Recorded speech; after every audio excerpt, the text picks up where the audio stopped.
Welcome back to LTE 2024. In today's video, we're taking a look at Joe Biden and Donald Trump and taking a look at Donald Trump's easiest path to 270 for the 2024 election. Let's go right into it.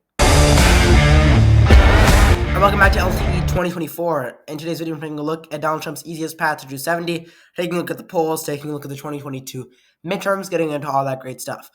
Now, as we get into today's video, let's take a look here at the swing states. Now, I have filled already the likely states and the safe states for either candidate here.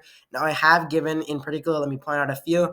Obviously, I'm not going to go into depth about Missouri, Arkansas, Washington, New York. I'm not going to go into depth about those, but let's just talk about some of the likely states here.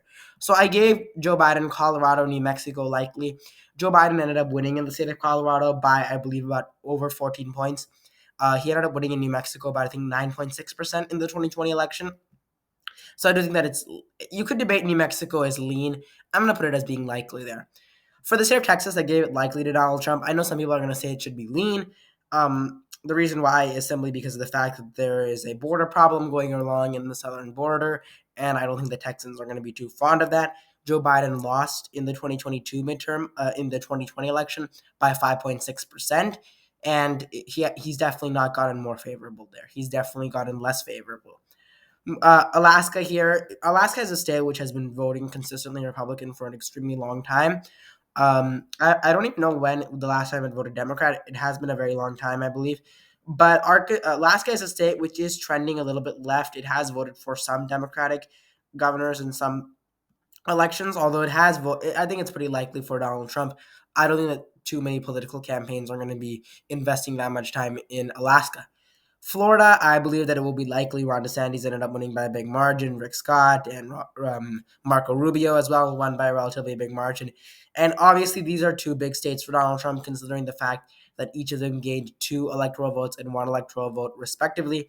Texas had 38 electoral votes in the 2020 election, and Florida had 29 electoral votes in the 2020 election, so it has gained 1 electoral vote.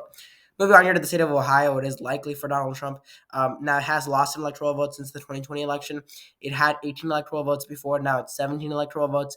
Now, the reason I'm giving it as being likely and not as being lean is due to the fact that due to the fact that you have the issue of abortion restrictions and the fact that Ohioans voted to actually get rid of abortion restrictions, whereas Iowa, on the other hand, which voted for Barack Obama and Joe Biden in 2008, actually ended up voted to have abortion restrictions in place there. So generally speaking, a much more conservative state. A lot of the Republicans in the state of Iowa are heavily evangelical Christians. So because of that, it will vote solidly for the former president.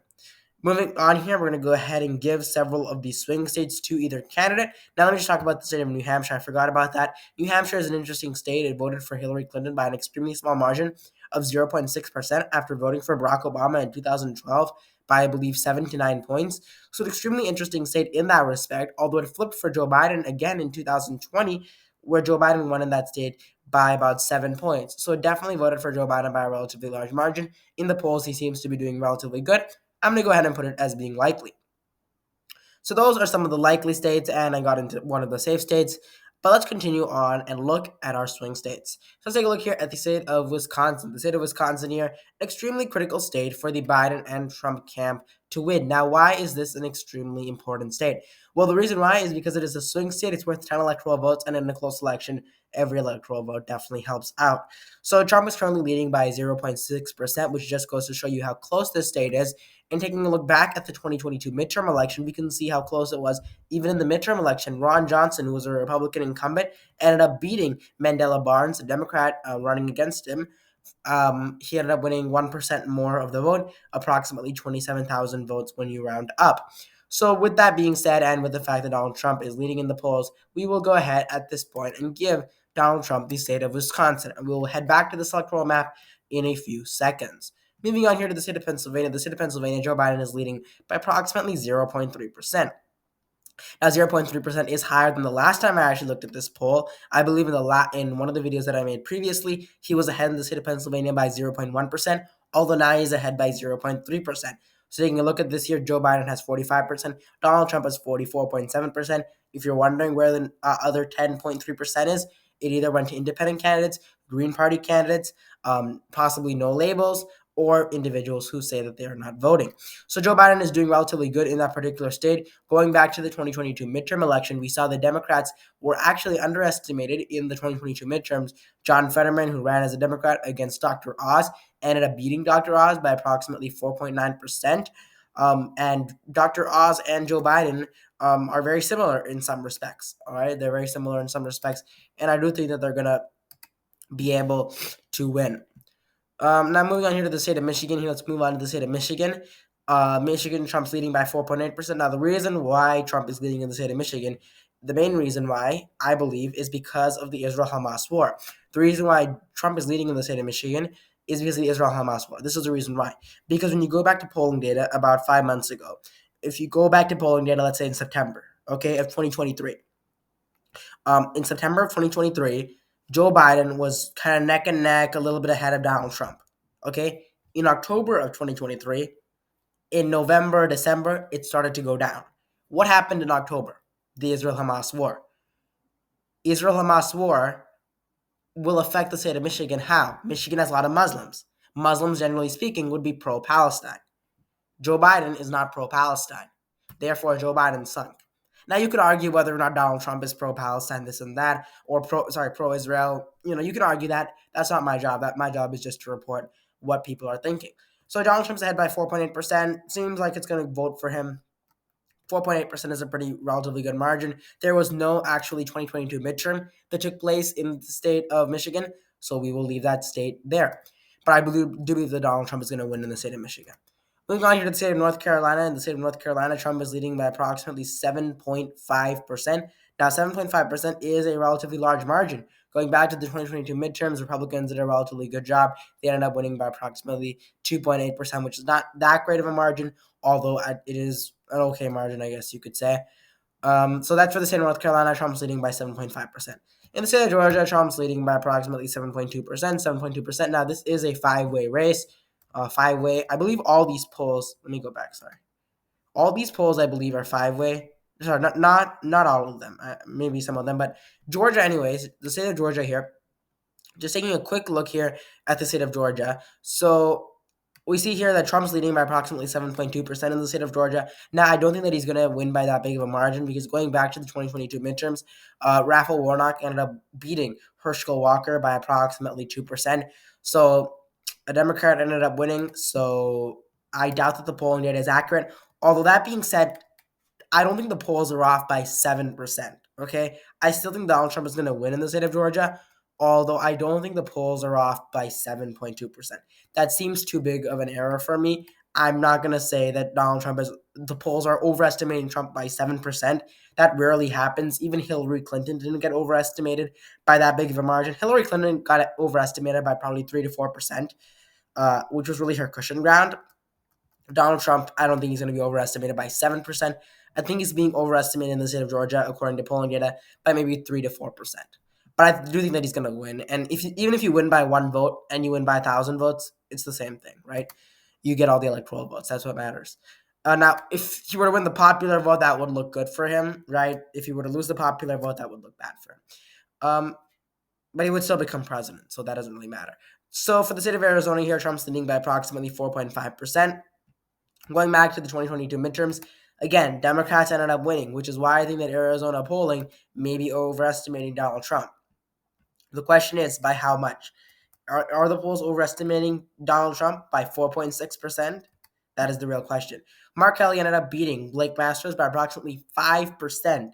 5%. Now, if you take this average in and subtract it from this, if you take the 5%, 4.9% that the Democrats got, and then add that 4%, subtract it rather, Joe Biden actually ends up winning in the state of Arizona. So that is a very interesting phenomenon.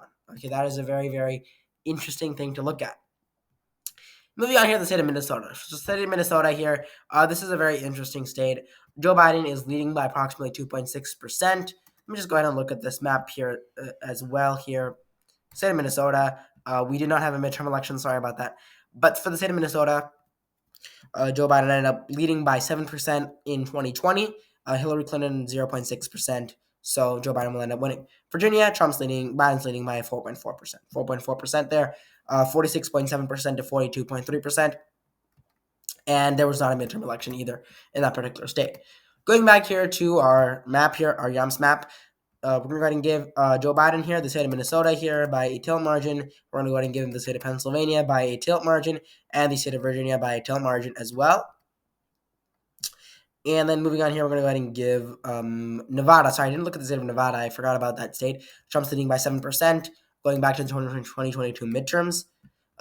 Catherine Cortez Masto ended up winning by 0.8%. So there you go. Democrats ended up winning. I don't think that the polls would have to be off by 7%. I really don't think that's going to happen. So we're going to go ahead and give Donald Trump the state of Nevada, although I may come back to that state because of the numbers adding up. It might not add up exactly, and I've already looked at that, so I may come back to the state of Nevada in a second. But let's take a look here at the state of North Carolina. North Carolina here, 16 electoral votes tilt there for the former president.